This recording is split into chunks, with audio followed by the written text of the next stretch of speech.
A very good evening, one and all.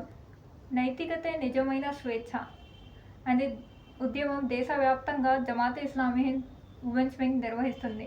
అయితే ఈ సందర్భంగా ప్రముఖ రచయిత్రులు, మహిళా మేధావులతో ముఖాముఖి కార్యక్రమం నిర్వహించడం జరుగుతుంది. ఈరోజు మా ముందు ఉన్నారు శ్రీమతి శ్రావణ కృష్ణ కుమారి గారు, senior psychologist, MA, post graduate in guidance and counselling. So అయితే మేడం గారు, మేము మిమ్మల్ని హార్టీగా వెల్కమ్ చేస్తున్నాను ఈ కార్యక్రమంలో. నా మొదటి ప్రశ్న మీతో, విలువలతో కూడిన సమాజం ఇది సాధ్యమా? ఎలా సాధ్యం? విలువలతో కూడిన సమాజం సాధ్యం కావాలంటే కొన్ని మనం అందరం కూడా పాటించాల్సిన అవసరం ఉంది. అంటే విలువలు కూడా ప్రతి కాలానికి మారుతూ ఉంటాయి. ఒక కాలంలో ఉన్న విలువలు నెక్స్ట్ సమాజానికి అవి తక్కువగా కనిపించవచ్చు. అట్లా విలువలు మారుతూ ఉంటాయి. కాలంతో పాటు అన్ని విలువలు మారుతూ ఉన్నాయి. ఒకప్పుడు ఆడపిల్లలు చదువుకోవటం తప్పు, బయటికి వెళ్ళటం తప్పు, ఇలా ఉండేది. కానీ ఇప్పుడు ఆడపిల్లలు కూడా మగవాళ్ళతో పాటు ఈక్వల్గా చదువుకుంటున్నారు, అన్ని రంగాల్లో రాణిస్తున్నారు. ఈ విలువ మారటం మంచిదే కదా. కొన్ని విలువలు మంచిగా మారుతున్నాయి, కొన్ని విలువలు తగ్గుతూ ఉన్నాయి. కాబట్టి కొన్ని విలువలు మారటం సహజం. వాటిని మనం సహజంగా తీసుకోవాలి. మంచి విలువల్ని మనం ఆహ్వానించాలి. వాల్యూస్ ఎక్కడ తగ్గుతున్నాయో చూసుకుని సరి చేసుకోవాలి. దాన్ని మనం ఎట్లా పిల్లలకి ముందు నుంచి ఇంట్లో అలవాటు చేసినట్లయితే, తల్లిదండ్రులు ఆచరణలో చూపినట్లయితే పిల్లలు కూడా అవి నేర్చుకుంటారు. దాంతో సమాజంలో మార్పు వస్తుంది.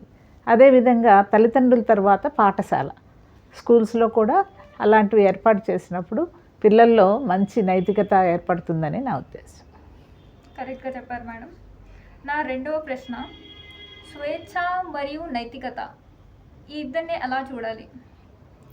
స్వేచ్ఛ, నైతికత.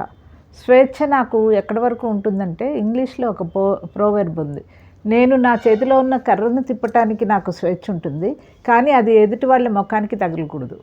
అంటే ఆ స్వేచ్ఛ నా వరకు ఓకే. ఎదుటి వాళ్ళకి హాని కలిగించేలాగా ఉండనంత వరకు స్వేచ్ఛ ఓకే. అదే నైతికత విషయానికి వస్తే, నైతికత అనేది ఎవరికి వాళ్ళు ప్రశ్నించుకోవాల్సింది. నిజాయితీగా మనస్ఫూర్తిగా ప్రశ్నించుకున్నప్పుడు నైతికతతో కూడిన విలువలతో మనం ఉన్నామా, లేకపోతే నాకు నచ్చిన దాన్నే నేను నైతికత అని అనుకుంటున్నానా అనేది తెలుసుకోవటం చాలా ముఖ్యం.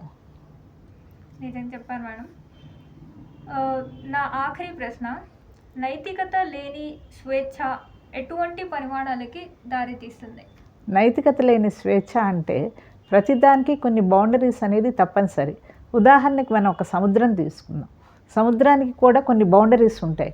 ఆ బౌండరీస్ దాటి సముద్రం వచ్చినప్పుడు ఏమవుతుంది? అది సునామీగా మారుతుంది.